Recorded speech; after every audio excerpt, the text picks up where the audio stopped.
20वीं सदी की शुरुआत में खगोलविद हमारे सौर मंडल में एक रहस्यमय 9वें ग्रह को खोजने की कोशिश में लगे हुए थे। यह एक ऐसा ग्रह था जिसके होने का उन्हें अंदाजा था। इसे उन्होंने प्लैनेट एक्स नाम दिया। उन्हें यूरेनस और नेपट्यून की कक्षाओं में कुछ अजीब से बदलाव दिखाई दे रहे थे, जिससे उन्हें लगा कि कोई अनदेखा पिंड अपनी ग्रेविटी से उन्हें प्रभावित कर रहा है। माना जा रहा था कि यह अनदेखा पिंड बहुत बड़ा है और नेपट्यून के बहुत आगे स्थित है। प्लैनेट एक्स की यह खोज वैज्ञानिकों और आम लोगों के लिए कौतूहल का विषय बन गई। पर्सिवल लोवेल, जो कि एक अमेरिकी खगोलविद थे, इस अनदेखे ग्रह को खोजने के लिए दृढ़ संकल्पित थे।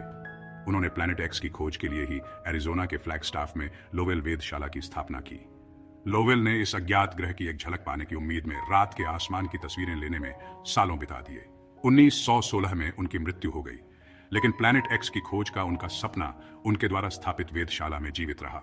लोवेल की विरासत और प्लैनेट एक्स की खोज का काम क्लाइड टॉम्बाugh नाम के एक युवा और दृढ़ निश्चयी खगोलविद के हाथों में आया।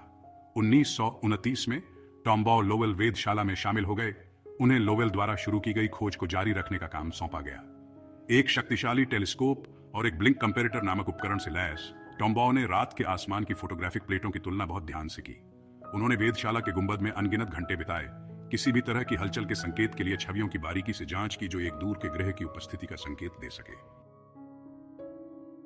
अगर आपको यह वीडियो पसंद आया हो तो कृपया सब्सक्राइब करें, कमेंट करें और अपने दोस्तों के साथ शेयर करें। क्लाइड टॉम्बाugh की लगन और धैर्य का फल मिला। 18 फरवरी 1930 को कई हफ्ते पहले ली गई फोटोग्राफिक प्लेटों की तुलना करते समय उन्होंने कुछ दिलचस्प देखा। सितारों की पृष्ठभूमि में बमुश्किल दिखाई देने वाला प्रकाश का एक धुंधला सा बिंदु अपनी जगह से हिला हुआ प्रतीत हो रहा था।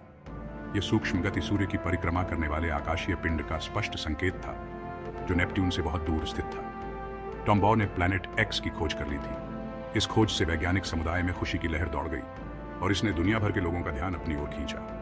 दुनिया भर के अखबारों ने एक नए ग्रह की खोज की सराहना की। यह मानवीय जिज्ञासा और सरलता का प्रमाण था। शुरू में प्लैनेट एक्स के रूप में नामित इस नई खोजी गई दुनिया को एक उचित नाम की आवश्यकता थी। इंग्लैंड की 11 साल की एक स्कूली छात्रा वेनिशा बर्नी ने इसका नाम प्लूटो रखने का सुझाव दिया, जो अंडरवर्ल्ड के रोमन देवता के नाम पर था।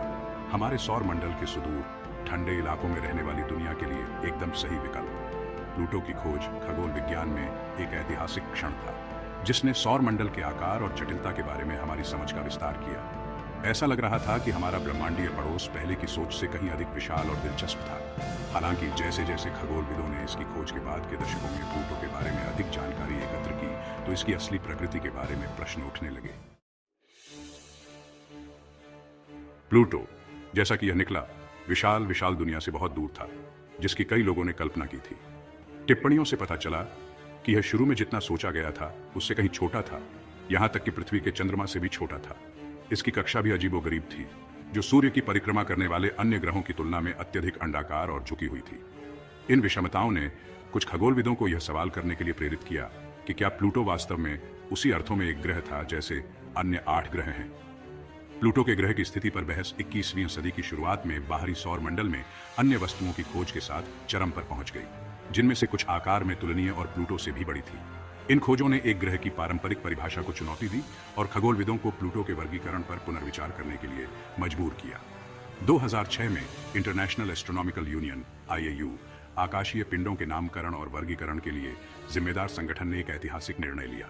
उन्होंने प्लूटो को एक बौने ग्रह के रूप में पुनर्वर्गीकृत किया। IAU का निर्णय एक ग्रह की एक नई परिभाषा पर आधारित था, जिसमें कहा गया था कि एक ग्रह को सूर्य की परिक्रमा करनी चाहिए, इतना विशाल होना चाहिए कि उसका अपना गुरुत्वाकर्षण उसे एक गोलाकार आकार में खींच सके और अपने कक्षीय पड़ोस को अन्य वस्तुओं से साफ कर दिया हो। जबकि प्लूटो पहले 2 मानदंडों को पूरा करता था, यह तीसरे को पूरा करने में विफल रहा, क्योंकि इसकी कक्षा कीपर बेल्ट में अन्य वस्तुओं के साथ पथ पार करती है, जो नेपट्यून से परे बर्फीले पिंडों का एक क्षेत्र है।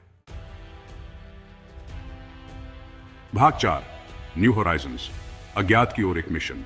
प्लूटो के ग्रह की स्थिति पर बहस छिड़ी हुई थी, फिर भी एक अंतरिक्ष यान पहले से ही हमारे सौर मंडल के विशाल विस्तार से गुजर रहा था, जो इस दूर की दुनिया के रहस्यों को उजागर करने के लिए नियत था।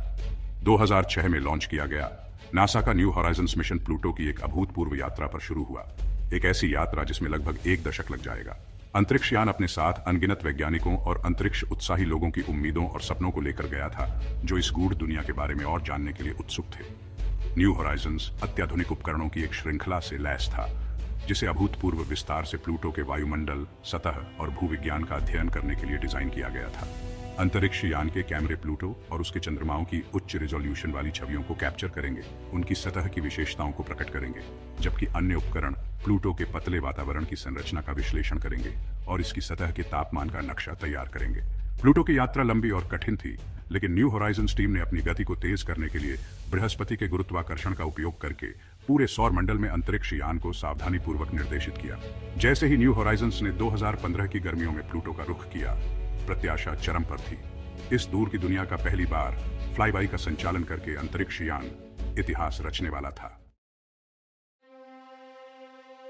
भाग 5, दूर की मुलाकातें, प्लूटो के रहस्यों से पर्दा उठाना। 14 जुलाई 2015 को 9 साल और 3 अरब मील की यात्रा के बाद न्यू होराइजन्स ने प्लूटो के सबसे करीब पहुंच बनाई। इसकी सतह के 7,800 मील के भीतर से उड़ान भरी। अंतरिक्ष यान के कैमरे और उपकरण जीवन में आ गए। डेटा का एक खजाना कैप्चर कर लिया, जिसने इसे एक बार रहस्यमय दुनिया के बारे में हमारी समझ को हमेशा के लिए बदल दिया। न्यू होराइजन से वापस भेजी गई छवियां लुभावनी से कम नहीं थी।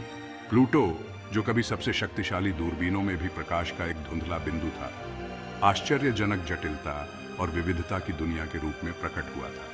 इसकी सतह, रंगों और बनावट की एक टेपेस्ट्री एक गतिशील और भूगर्भीय रूप से सक्रिय दुनिया की ओर इशारा करती है, जो कि निष्क्रिय क्रेटर वाले गोले से बहुत अलग है, जिसकी कई लोगों ने कल्पना की थी। न्यू होराइजन्स ने विशाल पहाड़ों, नाइट्रोजन बर्फ के विशाल मैदानों और जमे हुए मीथेन और नाइट्रोजन के ग्लेशियरों की दुनिया का अनावरण किया।